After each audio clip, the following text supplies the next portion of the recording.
Hey guys, Nestletter Magic here, and as of today, the pre-season or demo season or whatever they were calling it for Arena has officially ended, and everybody got their rewards. And of course, this is Arena, so they couldn't help but screw it up a little bit. My limited rank was like Bronze 2, Bronze 1, something, whatever, and my constructed rank was Diamond 2. So naturally, when they went to conclude it and give me my prizes, they said I was Diamond in both of them. Unfortunately, I only got the correct amount of prizes. So yay, 5 free packs of Guilds of Ravnica, of which I think I opened at least 50 of.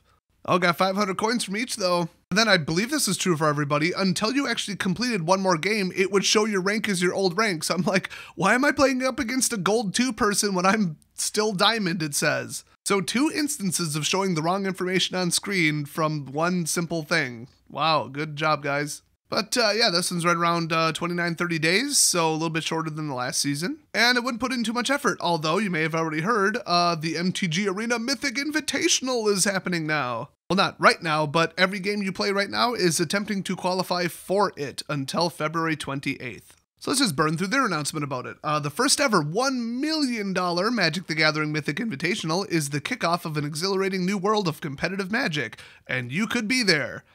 And then again, you could be at one of the Grand Prix / Magic Fest too, but nobody will ever know because they sure as hell aren't going to bring a camera crew, so you could actually be at any of the competitive Magic events. Oh, I'm still throwing shade about that. They use the word exhilarating, but they're not exhilarated enough to post round-by-round rankings to see how your favorite player is doing, unless it's at one of these, of which there are 4. 7 if you count digital, I think. Might be 8. They might be counting this as the 0th one. It's deeply confusing, trust me. So the members of the Magic Pro League, which, if I'm not mistaken, they still haven't really defined like what that is, how you get into it, whatever. I think it's just whoever had the highest pro points. Are they even still doing pro points? I mean, I don't follow any of this, so maybe it's a little bit more clear to you guys. But anyway, the members of the MPL will face off against some of the biggest names in Magic gaming and streaming. Aren't those the same people? Wait a minute. Now I really am confused. Like, whatever. This whole damn article doesn't make sense. So, some Magic pros you might have heard of are facing up against some of the other names you may have heard of, along with top-ranked MTG Arena challengers in a 64-player brawl for their share of a $1 million prize pool, with $250K going to first place. That is a lot of money, and in case you're wondering, 17th through 64th get $7,500. Weren't there GPs where 10 grand was like the top prize? I mean, like, they are really giving away some money here, but it...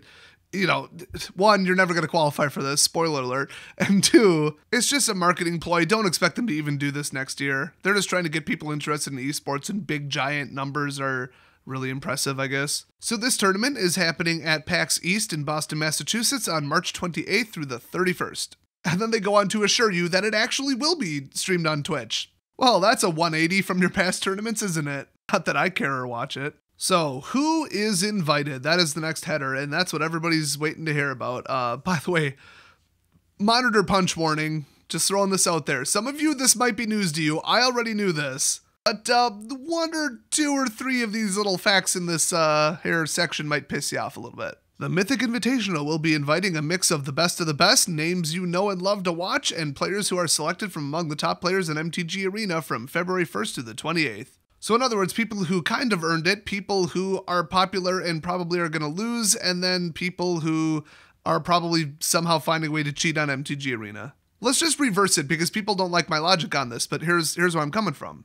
If somebody were to find a way to cheat at it, they would end up in the top 8. So out of however many millions of players, if even 1 or 2 people found a way to access information they shouldn't or affect something in game or just otherwise cheat at it, that would give them enough of a win percentage to make it to the very top. And if the game's absolutely locked down, perfect, airtight, then the top 8 people are just going to be Teferi Turbofog players, because that's the best deck right now. On Arena in best of 1, I should probably say that. Why don't they just call this Mythic Mirror Match Invitational? Like, is it too late to change the name? Anyway, I love how they say the top players at MTG Arena from February 1st to the 28th, and it's January 31st, and I'm ranking up right now. A little bit of a typo there, wizards. Alrighty, you were warned. We have already selected 56 out of the 64 players who will compete in the Mythic Invitational. I guess that's why it's called an Invitational. So do they deserve to be there? Well, let's see if you can crack the code before I give you some examples of who's coming. Competitors were invited to represent the depth and diversity of the Magic gaming community, selected for having both the skill and the audience, it's really either or, that will excite fans. Those players include, and they show the members from the Magic Pro League, then they show the invitees who didn't earn anything at all in any way, shape, or form, and then 8 will actually come from Arena. So 56 of them shouldn't be there, 8 of them should, and no matter what you do, it's just going to be a mirror match Teferi-a-thon shit show. Wow, what a great tournament. I like this even better than inviting Hearthstone players to draft beta. Poorly. If you didn't hear about that, yes, they actually did do that. It was terrible. So depth and diversity, and it's people who have a large fan base or have a recognizable name in the community. Well, they didn't invite me, and I get 3, 4, 5, 600 people watching my live streams. I wonder why that would be. So anyway, I don't follow the Pro League or players at all, but I've at least heard of some of these names. Like we got in the Magic Pro League, which I guess are the people with the highest number of pro points. I guess, I don't know. Like Ben Stark, Brad Nelson, I've heard of them. Eric Froelich, heard of him. Who else we got? Luis Salvato, I know him. I thought he was caught cheating. Maybe his opponent was. I don't remember. I just remember the name from a cheating video. Reed Duke, Seth Mansfield, Shahar Shenhar, that guy's awesome. So some longtime players. Let me just pick a couple invitees that represent diversity and see if you can find a pattern. Amy, Audrey, Autumn, Jessica, Maria, Brittany, Ashley, Sheila, Allison. Hey, wait a minute. Those are all females. So by diversity, they mean like literally just checking boxes off. I can't imagine a lot of these people are white because as we all know, Wizards of the Coast, especially the Judge program, hates white people. They have stated that in the past in vague PC sounding suggestive terms. So the people on this list that were invited allegedly are just really big streamers. They're either big card playing streamers or they're big Magic specific streamers. I forgot. God, Gabby Sparts is on this list. Doesn't she work for them? Did they just pick employees out of the office and send to this tournament? What the hell? Oh, by the way, Lumpy Space Vargas is going to be there. LSV, everybody loves him. He's a whiny little bitchy liberal princess, so that makes sense. I'm glad you guys use the right pronouns. You know what's funny? They put the usernames, I assume, on Arena of all of these people, and I don't think I've ever played against any of them. And I was in the Diamond League. I mean, for like a while, too. I don't think these guys just teleported to Mythic in 1 week. Oh, and by guys, I mean women, apparently. I don't know who a lot of these people are, which, I mean, I'm an MTG content creator on the internet, so that's pretty bad. So all of their affirmative action hires, I'm sure they're going to get just absolutely blown up by the other 2/3 or so of people who are actually like good at the game and deserve to be there. So that's going to be a massacre. I mean, like I would assume some of these streamers are kind of good at the game or why would people watch them? But still, if you're going to go skill is secondary and like number of viewers / their gender and skin color first, you're not going to get the best of the best. I mean, that's just logic. I'm not saying there's zero crossover there, but like, this is going to be a bad event, a very, very bad tournament. They were just like, who has the most Twitch subs? Okay, invite those people as long as they're not white. Oh, and tell them we're giving away $1 million. We just want their viewers to be Magic players. We want them as customers. Basically bribe them with a free invite so that they give us free advertising for a long time. So they go on to say, in addition to this absolute shit show of a lineup, the top 8 constructed players in the February Mythic rankings on MTG Arena will also be invited. Want to qualify? Read on. And this is where it gets really interesting. How to earn an invite. The final 8 slots of the Mythic Invitational will be filled with the best of the best constructed players in MTG Arena for the month of February, and apparently January 31st as well. Here's how it's going to work. During the month of February, you know what? Tell me one more time when it is, Wizards. I'm not quite clear yet. This is literally the 4th or 5th time you've said it's February. First of all, you're wrong, and secondly, I know when it is, for God's sake. Anyway, during the month of February, play MTG Arena. That's a pretty easy step 1. If you aren't already playing MTG Arena, you can download the game free here. Yeah, great. Next, win. Okay, I feel like we've skipped a step here, so I'm going to add like a 1B. grab a net deck, spend $300 to build it, and then play until your eyes bleed against Teferi, Infinite Turn, Nexus, Turbofog crap, and just cross your fingers and hope you go first or draw better cards in the first 5 turns than they do. And then once you just hate Arena, hate yourself, hate your life, and just are borderline giving up on the game, then check if you made it to like Mythic 8.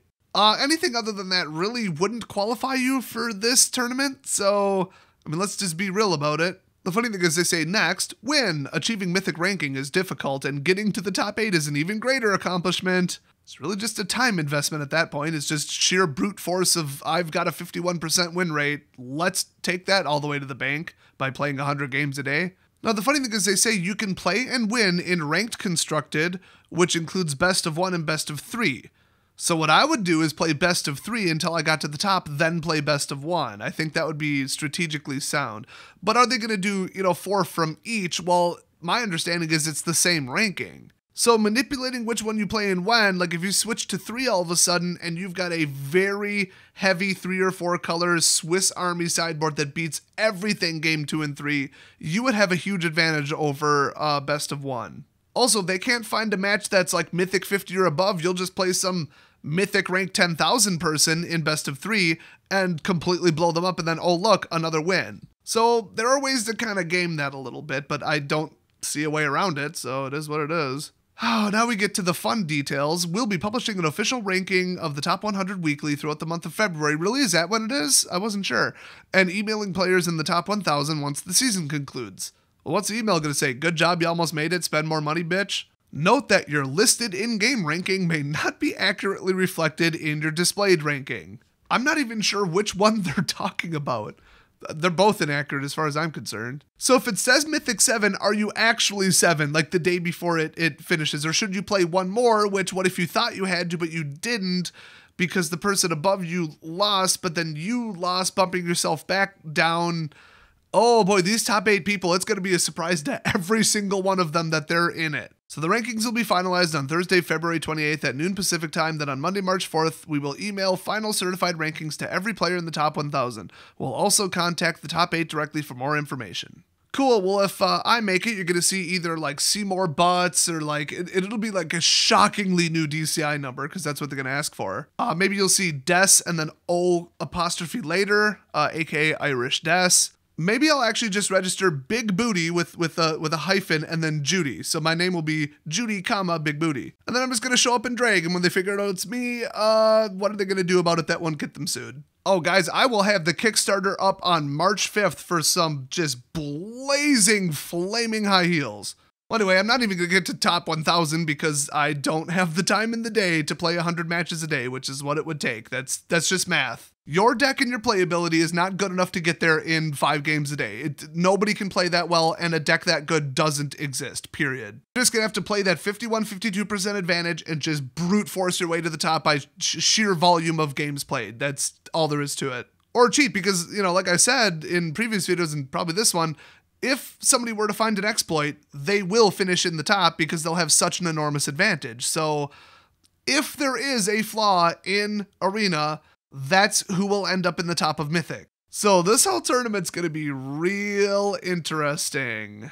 So the actual details of this tournament are kind of boring to me, but I'll point out the real interesting things. I suggest you guys read it if you're real interested, but you have to pick, I think, 2 decks, and then you don't know what deck you're going to be playing with until the match has already started. It's like Wizards knows that it'll just be a Teferi control mirror matchathon to see who can naturally mill out their opponent 1 card at a time over and over and over, and people will tune out of Twitch after 10 minutes of it. There's also like multiple groups of 16 that all can't play outside their group, so then by sheer luck you might not be put into a group with like really, really good people. It's real weird, real random, real luck-oriented, and real crooked, so this is going to be one hell of an event, guys. I wouldn't recommend watching it, especially since you can't even participate in the chat without giving Wizards $5 to subscribe to them.